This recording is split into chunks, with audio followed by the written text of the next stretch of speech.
What happens when a hardened Oregon Trail guy discovers that his mail-order bride is the daughter of the man who destroyed his family years ago? Can love bloom between two people whose families were sworn enemies? Or will the sins of the fathers destroy the children's chance at happiness?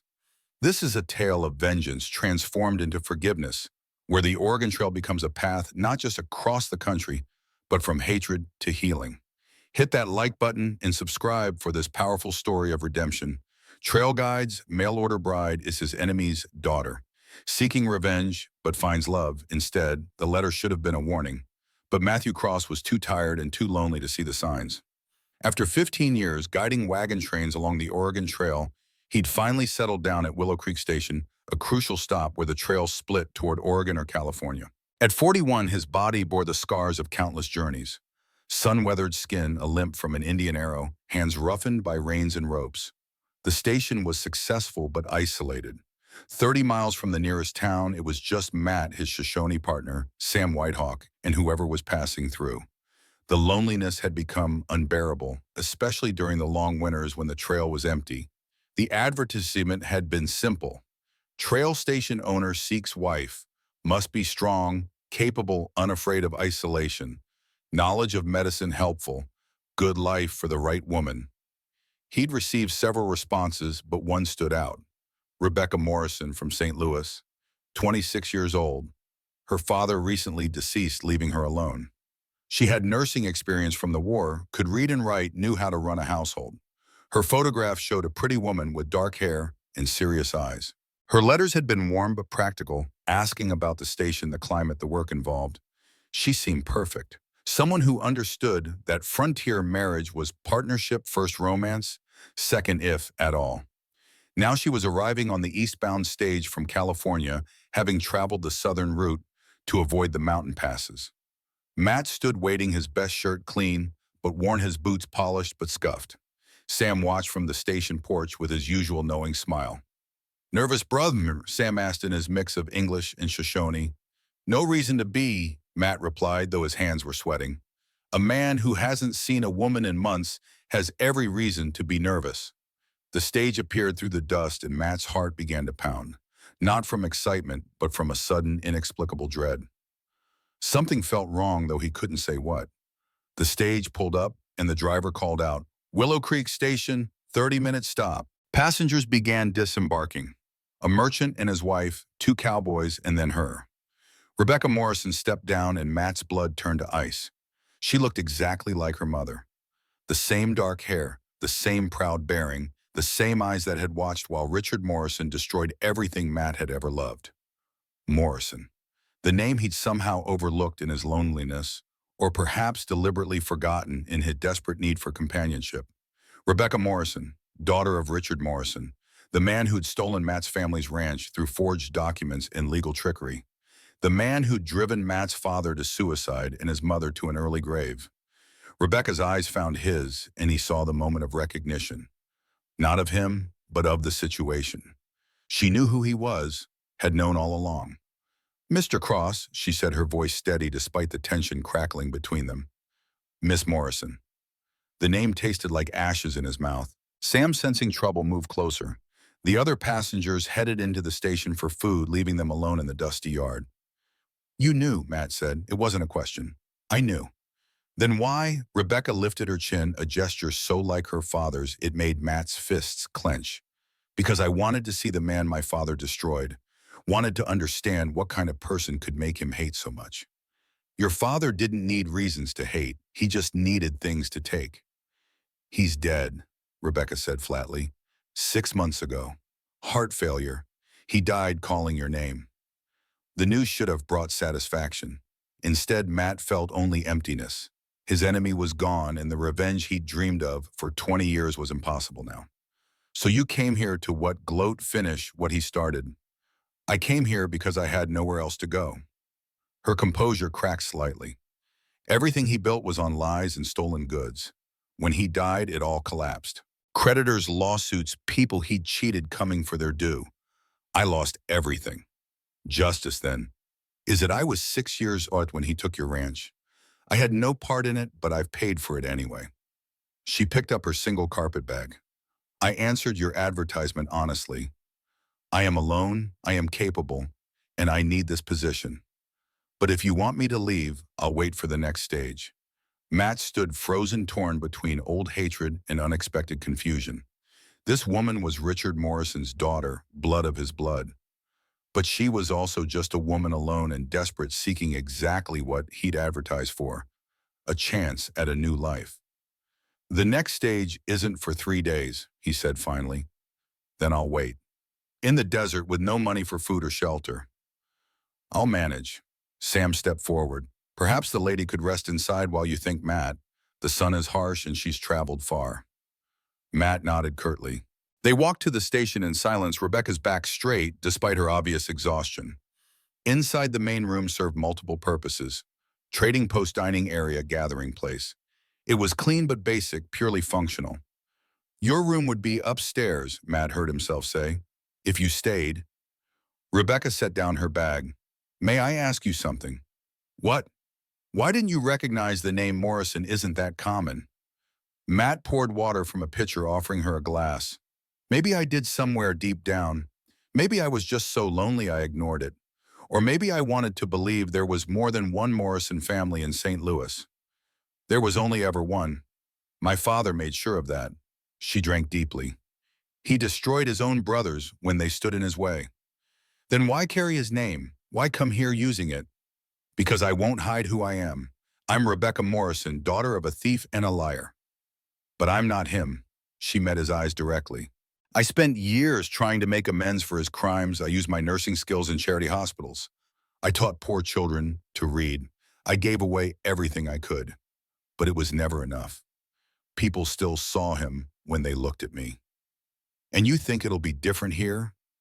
No, I think it'll be worse. But at least here it'll be honest.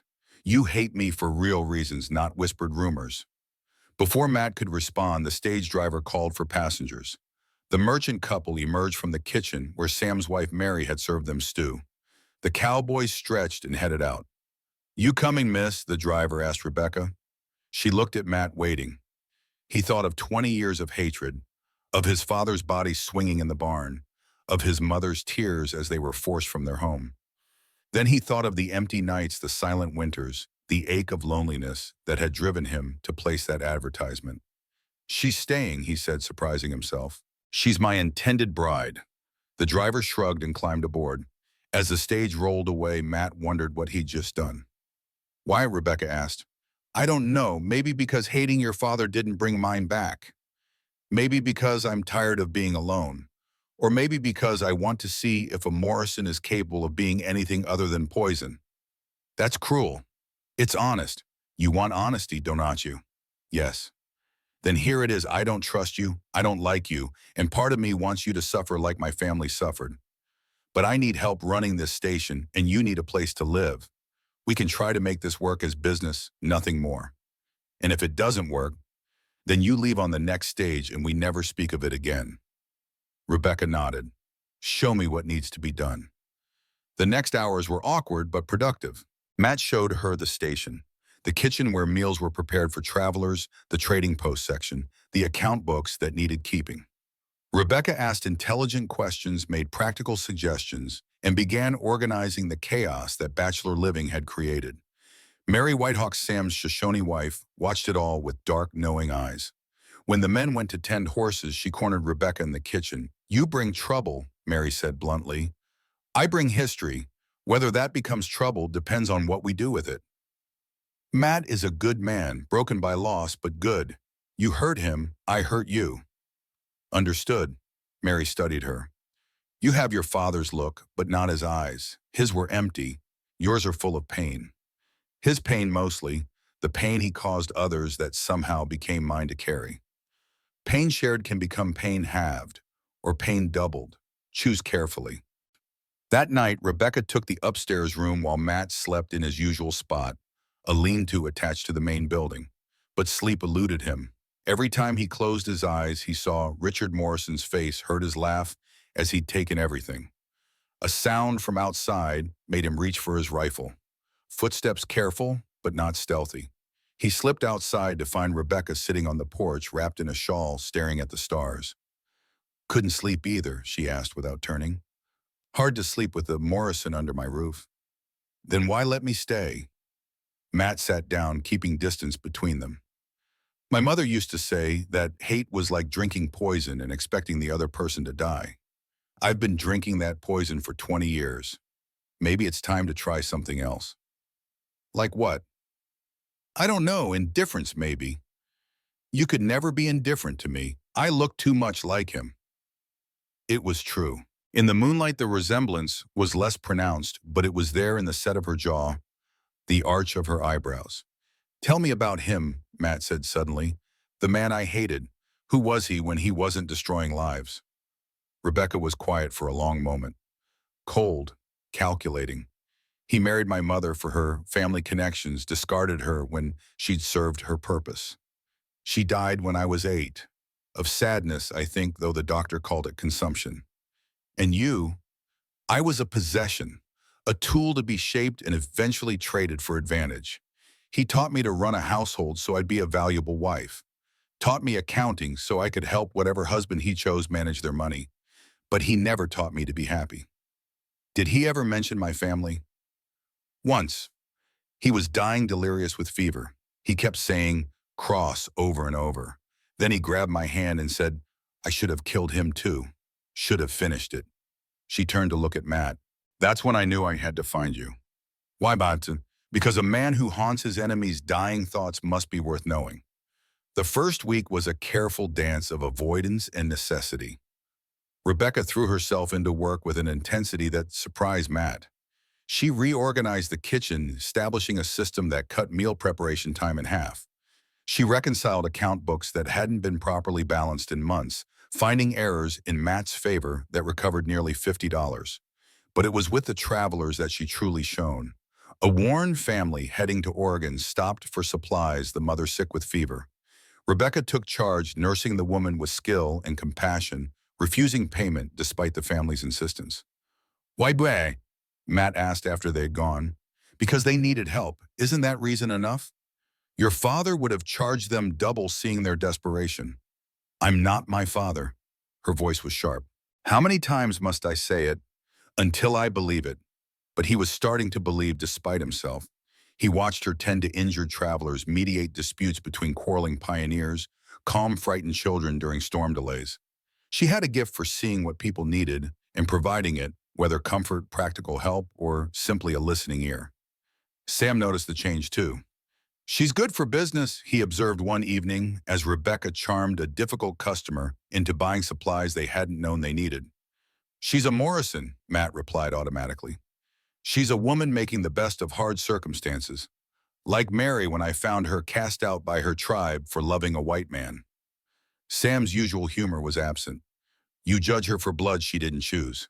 That's white man thinking, Matt. We Shoshone judge by actions. Her actions are calculated. Everything she does is designed to make me trust her.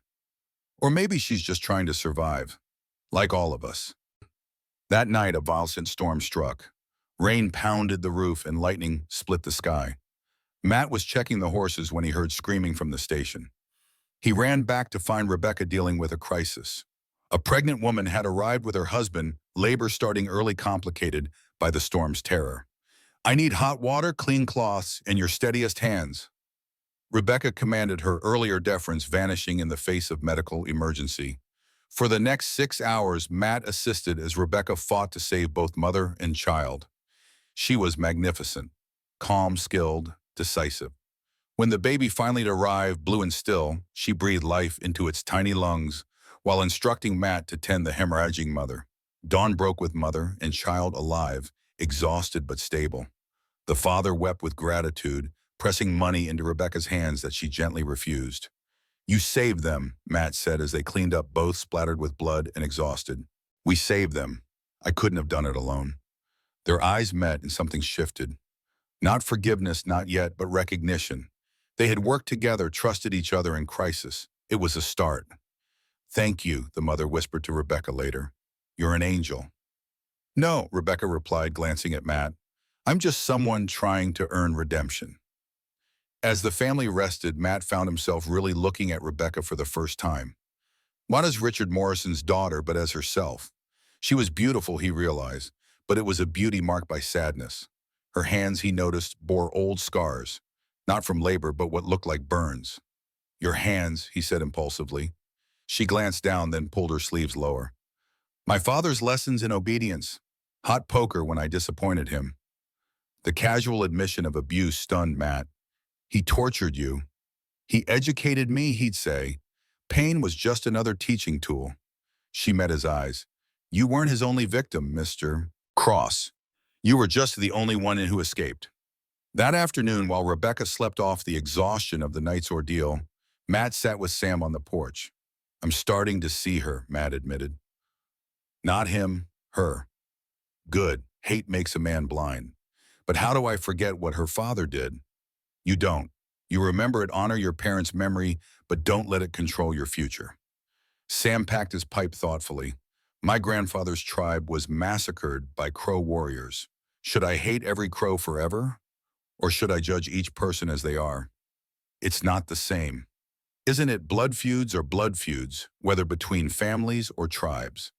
A week later, trouble arrived in the form of Jack Morrison, Rebecca's cousin. He rode in with 3 men, all armed, all bearing the Morrison swagger Matt remembered too well. Cousin Rebecca, Jack said with false warmth, imagine finding you here of all places. Rebecca emerged from the station, her face pale but composed. Jack, what do you want? What's mine? Uncle Richard left some interesting documents when he died, including ones about the Cross Ranch deal. Jack's smile was predatory. Seems there's still value to be extracted from that property. Matt stepped forward, hand on his gun. That land was stolen. Your uncle made a legal transaction. Have the papers to prove it. Jack pulled out a leather portfolio. But I'm willing to make a deal. Rebecca comes with me, marries my business partner Thompson, and I forget about pursuing the remaining claims. I'm not property to be traded, Rebecca said coldly. Aren't you unmarried, penniless, living on charity? Come now, cousin. Thompson's rich, respectable. It's a good match. I'm engaged to Mr. Cross. The words hung in the air. Matt knew he should deny it, but found himself stepping beside her instead. That's right. We're to be married next month. Jack laughed. You marry a Cross, Uncle Richard must be spinning in his grave. Good, Rebecca said flatly. He spun my life enough while living. Jack's humor vanished. You always were ungrateful. Uncle gave you everything. Uncle gave me scars. She pulled up her sleeves, showing the burn marks. This was for spilling wine at dinner. She pointed to another. This for speaking without permission. Should I show you the ones on my back from his riding crop? Even Jack's men looked uncomfortable, but Jack himself just shrugged. Discipline makes character. Regardless, you're coming with me. No, she's not. Matt moved in front of Rebecca. She's under my protection now. Your protection? You couldn't protect your own family. The words were calculated to provoke, and they worked. Matt's fist connected with Jack's jaw, sending him sprawling. His men reached for guns, but Sam and Mary appeared both armed. 4 against 4, Sam said pleasantly. Fair odds. Jack got up, wiping blood from his mouth. This isn't over. That land, those documents? They're worth a fortune now that the railroad's coming through. Railroad. Matt's blood chilled. His family's land was directly in the proposed route.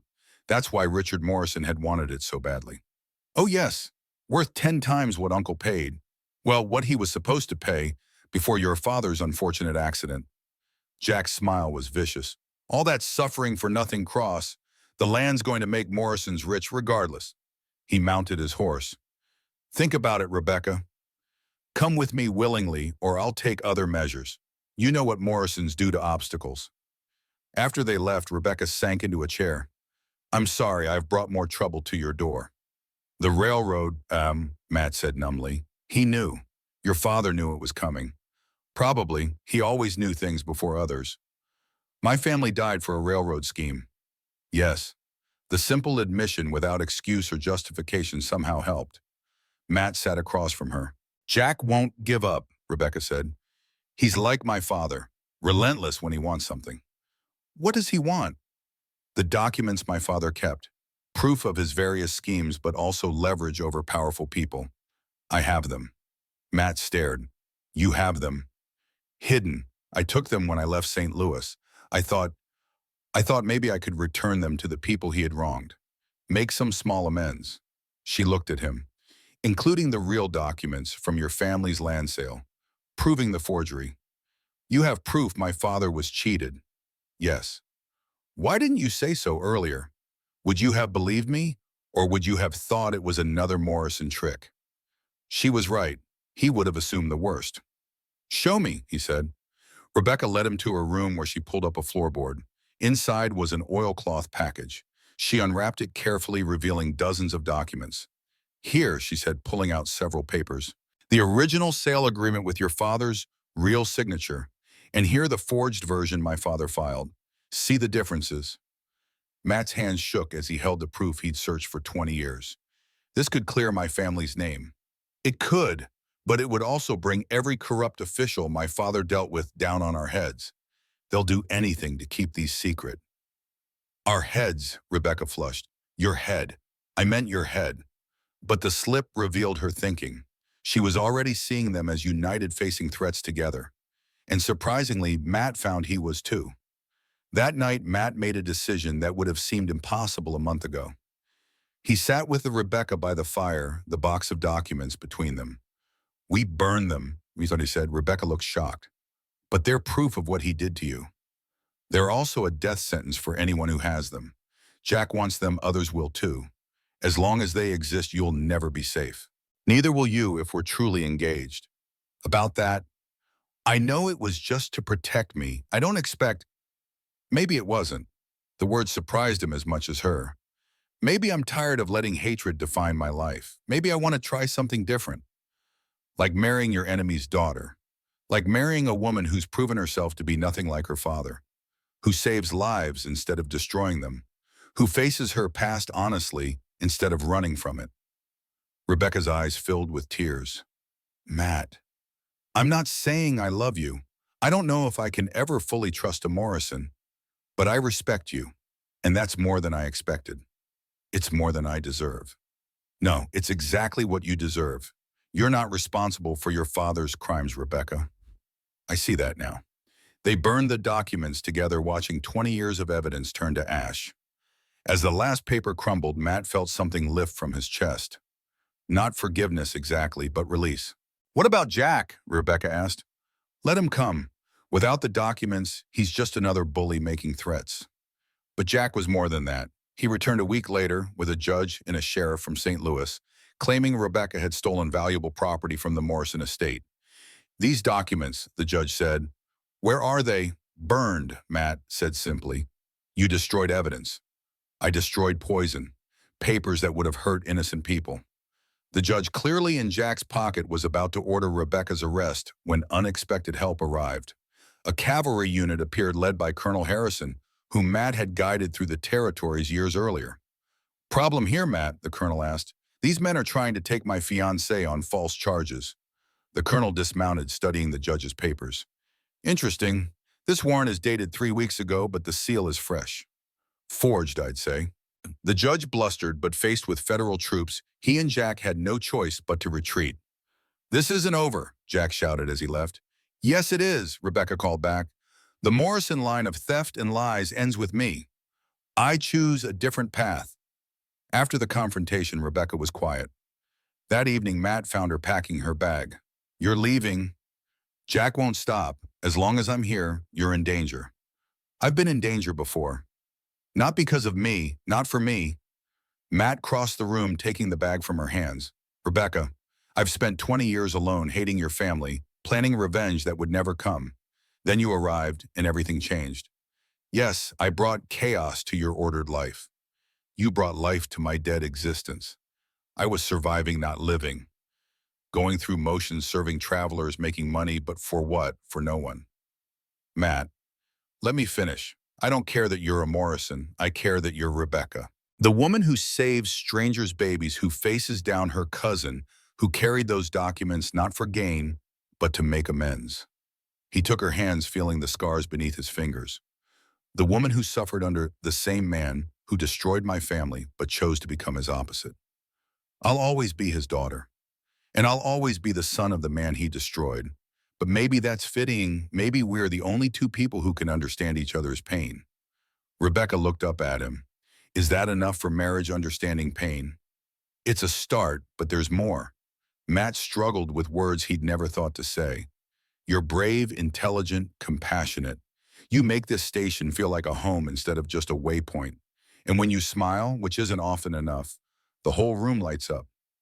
Are you saying you love me? I'm saying I could, given time, given a chance, despite everything, because of everything. We've both been shaped by the same tragedy, just from different sides. Maybe together we can reshape ourselves into something better. Rebecca was crying now.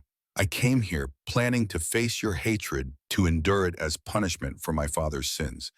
I never expected kindness, never expected this. Neither did I. But here we are. Here we are, she agreed. They were married 2 weeks later, with Sam and Mary as witnesses, and Colonel Harrison, who'd extended his stay, giving Rebecca away. It was simple, honest, and surprisingly joyful. As they exchanged vows, Matt thought he saw a shadow at the window. His mother's spirit perhaps giving her blessing to this unexpected union. Or maybe it was just the wind moving the curtains. Either way, he felt peace. That night, as they lay together for the first time as husband and wife, Rebecca traced the scars on Matt's chest, souvenirs from his trail guiding days. We're both marked, she said softly, but not broken. No, not broken. Bent maybe, but still standing. Together. Together. Jack made one last attempt, arriving with hired guns to take Rebecca by force. But he hadn't counted on the loyalty Matt had earned over 15 years on the trail. Word had spread, and when Jack arrived, he found not just Matt and Sam, but a dozen former trail companions, all armed, all ready to defend one of their own. You'd fight for a Morrison, Jack asked incredulously. We'd fight for Matt's wife, old Pete, a grizzled mountain man replied. Don't matter what her name was, matters what it is now. Faced with impossible odds, Jack retreated for good. They later heard he'd been killed in a card game in San Francisco, dying as he'd lived, cheating and being caught. 5 years passed. The station prospered, becoming famous along the trail as a place of good food, fair prices, and honest dealing. Rebecca's medical skills saved countless lives, earning her the nickname Angel of Willow Creek. They had 2 children, a boy named David after Matt's father, and a girl named Hope for what she represented. The children grew up knowing their history, the good and bad, but not defined by it. One autumn evening, as they watched a wagon train disappear into the sunset, Rebecca leaned against Matt's shoulder. Do you ever think about how strange it is, she asked. That hatred brought us together. Not hatred, justice maybe. Balance, your father took my family but gave me you. That's a dark way to see it, or a hopeful one. Even the worst acts can lead to unexpected grace. Is that what we are, unexpected grace? We're proof that the past doesn't have to dictate the future, that enemies can become lovers, that the children don't have to carry the parents' sins. Rebecca smiled, the expression that still made Matt's heart skip after 5 years. We're a miracle then. We're a choice, Matt corrected. Every day we choose to be better than what shaped us. Choose love over hate, forgiveness over revenge. And if our children ask about their grandfather, the one who destroyed your family, we tell them the truth, that he was a flawed man who did terrible things, but also that his daughter chose to be different, chose to heal what he broke. Matt pulled her closer. We tell them that redemption is possible even for a Morrison, even for a cross-seeking revenge, especially for that, because the best revenge against a man like Richard Morrison isn't destroying his family. It's loving them. It's taking what he twisted and making it straight. As night fell over Willow Creek Station, Matt and Rebecca Cross stood together, living proof that even the deepest wounds can heal, that even the most unlikely love can flourish, and that sometimes the end of one trail is just the beginning of another. Years later, their son David would become a federal judge, famous for his fair treatment of all who came before him. Their daughter Hope would become a doctor, carrying on her mother's healing work. And the story of the trail guide and his enemy's daughter would become a legend along the Oregon Trail. A tale told around campfires about how love conquered hate, how forgiveness defeated revenge, and how 2 people marked by the same tragedy found salvation in each other's arms. The station still stands today, converted to a museum. In the main room hangs a portrait of Matt and Rebecca on their 20th anniversary, surrounded by children and grandchildren. Beneath it, a plaque reads, Matthew and Rebecca Cross. They proved that we are not doomed to repeat our father's mistakes. Love is always stronger than hate if we're brave enough to choose it. And in the guest book, visitors often write the same thing: if they could forgive, so can we.